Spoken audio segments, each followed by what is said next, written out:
secure, contain, protect. Item number: SCP-835, Object Class: Keter. Special Containment Procedures: SCP-835 is to be monitored and checked daily for new growth. In the event SCP-835 becomes hostile, Suppression Tactic AA6 is to be immediately implemented until aggressive action ceases. Containment area must be maintained in open ocean, due to the highly aggressive response of SCP-835 to confinement for any length of time. Waste issued by SCP-835 must be immediately collected and contained. Feeding of SCP-835 is to take place twice daily, to consist. SCP-835 may be moved to a new location twice yearly, provided that the current location is no longer capable of supporting SCP-835, and the move has been approved by Site Command. Staff are to remain at least 5 meters away from SCP-835. Anyone working near SCP-835 must have safety lines attached to recall winches. Contact with SCP-835 will result in the immediate recall of all staff, and implementation of Suppression Tactic AA6. Should contact result in full capture of a staff member, SCP-835 is to be monitored constantly until the release of the subject. Description: SCP-835 appears to be a large mass of coral-like polyps weighing tons. The individual polyps are larger than any known coral species, growing to more than 1 meter in diameter in some cases. The central mass is roughly oval-shaped, with a very large, 3-meter diameter, polyp at each end. SCP-835 is incapable of locomotion, and appears to anchor itself with the large tentacles projected from the SCP-835 polyps. These are also used in feeding, and are coated with a sticky adhesive substance. The tentacles are also quite strong, and have been shown to be capable of damaging plate steel. The coral of SCP-835 is extremely hard, requiring high-powered diamond drills to collect even small samples. SCP-835 also grows at a very accelerated rate, capable of adding 22.68 kilograms of mass every day. SCP-835 is susceptible to many chemicals, which cause SCP-835 to seal up and halt all growth for 24 hours, prompting the development and use of Suppression Tactic AA6. Testing has shown SCP-835 emits a large mass of semi-liquid material several times a day from the large polyps on each end.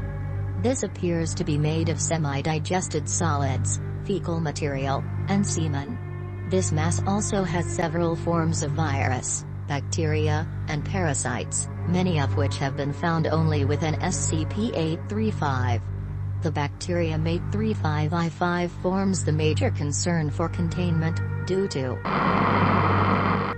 this, coupled with the extremely hard shell of SCP-835, form a major obstacle to neutralization.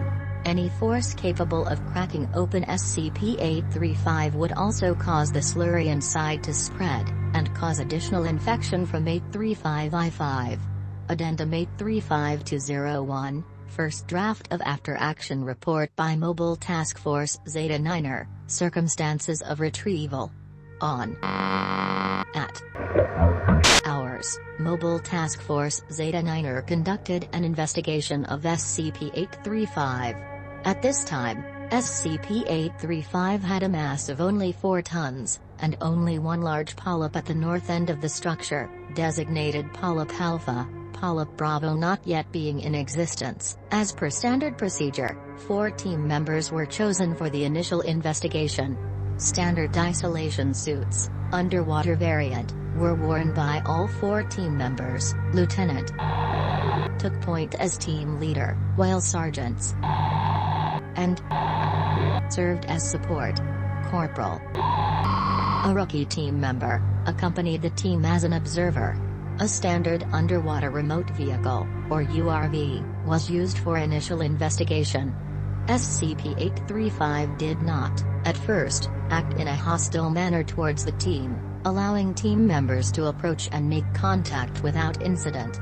URV-01 was sent to investigate the exterior of the object while team members C, L, and M proceeded towards what they believed to be the entrance of the site. Corporal H was ordered to remain outside and to monitor URV-1 in order to ensure that the device's tether did not become tangled on the exterior protrusions. The first sign of trouble occurred when Corporal H, while attempting to clear a jam in URV-1's sampling claw, reported in with the words, "Oh God, help me, help me." He then reported that some horrible tentacle thing had wrapped around his arm and was dragging him in towards a fucking mouth, and vocalized several distress calls. Jesus Christ. I can't do this. Fucking. God damn it, he was just a kid. It was his first fucking mission, I should have kept my eye on him. Christ.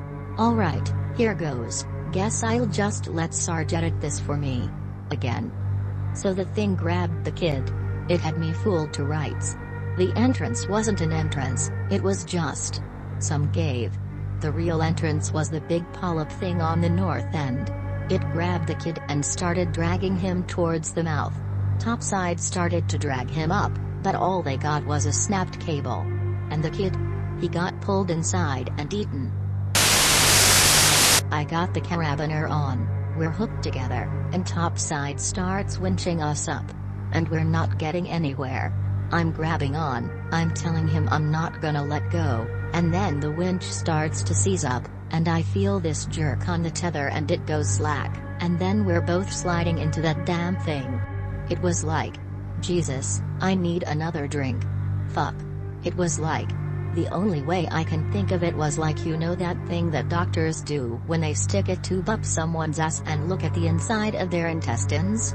I saw that on TV once. It was like that, except I was going down the throat of some horrible underwater hell monster, not up some poor bastard's rear. There were these muscular contractions, I guess, and they were slowly sliding us down the length of the tube.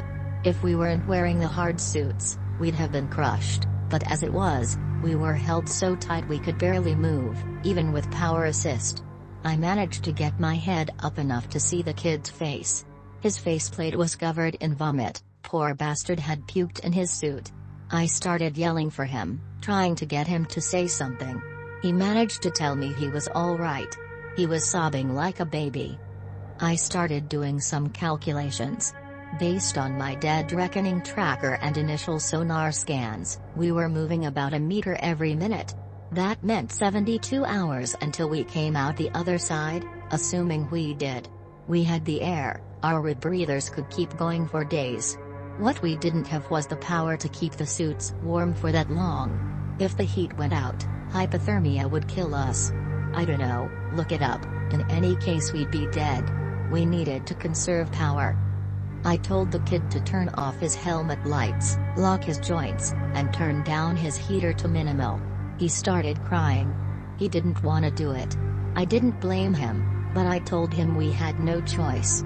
We finally agreed to shut down everything but our internal helmet lights, at least. It seemed to calm him down, and honestly, that extra 0.1% power wouldn't make a difference. I think that was the worst part. We spent at least a day like that, locked in our suits. Couldn't move our arms and legs. No sound but the things gurgling and your own breathing and the sound of your rebreather. The puke on the kid's faceplate started to dry up and flake off about an hour or so in, so I could see his face. He looked tired and scared. I think. Check the logs, Sarge. I think it was about 13 hours in when the kid started talking again. Kid started babbling. Anyway, after that, he calmed down a lot. I told him to take a nap. He slept a bit, thank God. About 24 hours in, we reached. I guess they're calling it the stomach now. First warning sign was a gurgling kind of noise, louder, with a crunching noise over it. I told the kid to bring his suit up to full power and get ready. A little while after, we fell out into this big chamber. Big as in, big enough for the two of us to fit in it comfortably, which was huge compared to the tight squeeze of the tube.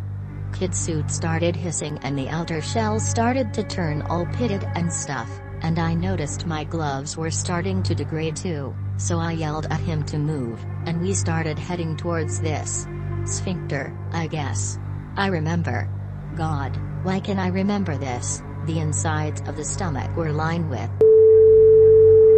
I almost lost it there. I'd stayed, my suit would have melted and I'd be dead, but the kid grabbed me and shoved me headfirst through the sphincter and we fell into the other place. It was even worse than the stomach.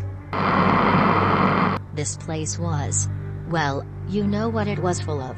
I'm not squeamish, Bill, you can't be if you're a mole rat, but this place squicked me out so bad I almost passed out. The kid helped me back up to my feet, though, told me we were almost out. Come on, Lieutenant, we're almost out of here, let's go, he said.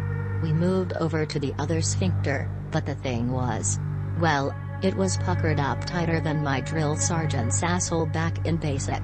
So no way we were getting out of there. We decided to wait for a bit until the thing shot its load, so to speak. I hate naggers. Who the fuck is Steven, bitch?